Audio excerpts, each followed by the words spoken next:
Welcome to The Explainer. Today, we're diving into a really powerful idea from our source material, the idea that every one of us, right now, is carrying an invisible atmosphere. And even more than that, it argues we can actually learn to control this weather that we take with us everywhere we go. I mean, you know this feeling, right? You can feel it when someone walks into a room. That energy just shifts. Our source material grabs onto that universal experience and gives it a name, a personal weather system that each of us is broadcasting. So, let's get into it. The source is arguing that this weather isn't just some random mood that happens to you. It's an atmosphere that we can, and probably should, be actively managing.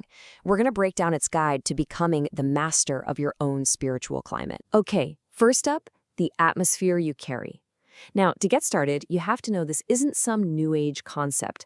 The source makes it really clear that this idea that our inner world affects the outer world is ancient. It's woven into cultures all over the globe. And what's so fascinating here is the pattern. You look at shamanism, where a physical storm means a spiritual problem. You look at the ancient Egyptians, who thought spiritual chaos could cause actual storms. Or even the Greeks, who saw Zeus's lightning as a direct response to moral disorder. The connection is undeniable.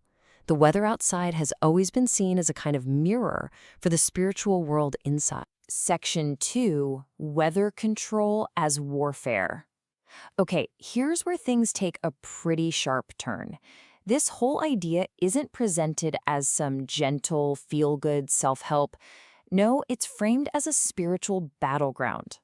The atmosphere around you is actively contested territory. And the source gives it this name, spiritual weather modification. It defines it as the art of stewarding the weather of your soul. And the key idea is right there in the second half. You're shifting from being a passive victim of whatever atmosphere you walk into to becoming an active agent who can literally change it. Now, to build this case for a spiritual battle, the source points right to the Bible, specifically the book of Ephesians. It uses this to argue that some of the negative atmospheres we feel, that sudden fog of confusion or a storm of anxiety, might not even be coming from us. It suggests they're coming from these external forces, fighting it out in what it calls a contested airspace. So, if you're in a battle in a contested airspace, what do? Well, the source gets really practical. It reframes the biblical armor of God as your essential weather gear. And it's not just symbolic. Righteousness is a literal breastplate for your emotional core. Faith isn't just a belief, it's a shield that you actively use to block incoming negativity. It's a very proactive, tactical approach to spiritual life. The guide then looks at historical figures, like King David, and calls them spiritual meteorologists. In other words, people who didn't just put up with bad weather, but who got in there and actively changed it. And this story is a perfect illustration of the whole principle. I mean, think about it. David's city is burned to the ground, his family is kidnapped, and his own friends and soldiers want to kill him. The external weather could not be worse. But what does he do? He strengthened himself. He went to work on his inner weather first. And the crucial point the source makes is that the external situation then turned around to follow his internal shift. Section 3 is all about reading the spiritual forecast. Okay, so for dealing with these invisible weather fronts, how do you get good at reading the signs? How do you know when a storm's about to hit? Well, the source offers this simple but really effective tool it calls the divine barometer. It's a way to diagnose any atmosphere. You just ask, is this feeling characterized by power, love, and clarity of mind, or is it characterized by fear, division, and confusion? That sharp contrast is presented as a foolproof way to figure out where the weather's coming from. So let's look at the early warning signs. The source lists these things, that feeling of heaviness, that mental fog, that sudden irrational anxiety, and says, hey, these aren't just emotions, they're symptoms.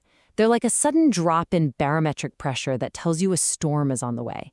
It's a call to start paying attention to these shifts as real indicators that a negative spiritual atmosphere is trying to move in. So that brings us to Section 4, How to Change the Weather. This is the field manual. We've moved from diagnosing the problem to taking direct action.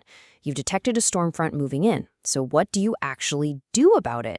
The main example here is Jesus on the Sea of Galilee. You've got his disciples, who are experts on the water, totally panicking, trying to manage the crisis. But Jesus does something completely different. He doesn't analyze the storm. He doesn't try to reason with it. He speaks directly to it. He commands it. And the source uses this to say, our posture shouldn't be one of just trying to get by, but one of active vocal authority. And here are the 5 steps for Modification 101. First, you diagnose it. Ask yourself, is this feeling even mine? Then, and this is critical, you speak to the storm out loud. The source says, don't just think it, say it. Step 3 is about literally changing the atmospheric pressure with praise or singing.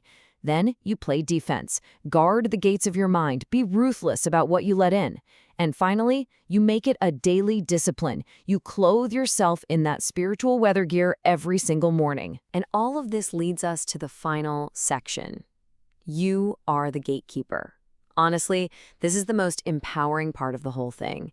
It's all about personal authority and taking responsibility. The source makes a really bold claim right here.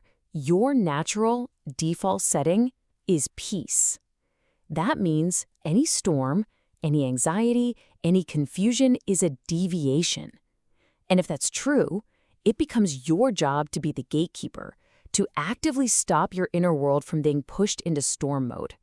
The whole idea of being a passive victim just goes out the window. And this right here, this is the core takeaway. It's a radical reframing of who you are. The idea isn't just that you're affected by an atmosphere. The idea is that you are an atmosphere. You're a walking weather system, an atmosphere changer. That changes everything. So, the final instruction is really a call to action. It says, stop just hoping for good weather. Be the good weather. You have to consciously decide that you are going to carry peace, carry praise, carry the sunshine with you into every single room and every single conversation. And so the source leaves us all with this really direct and personal question. It's a challenge to just stop for a second and diagnose our own atmospheric output. What weather are you carrying right now, today? And maybe more importantly, what are you going to do about it?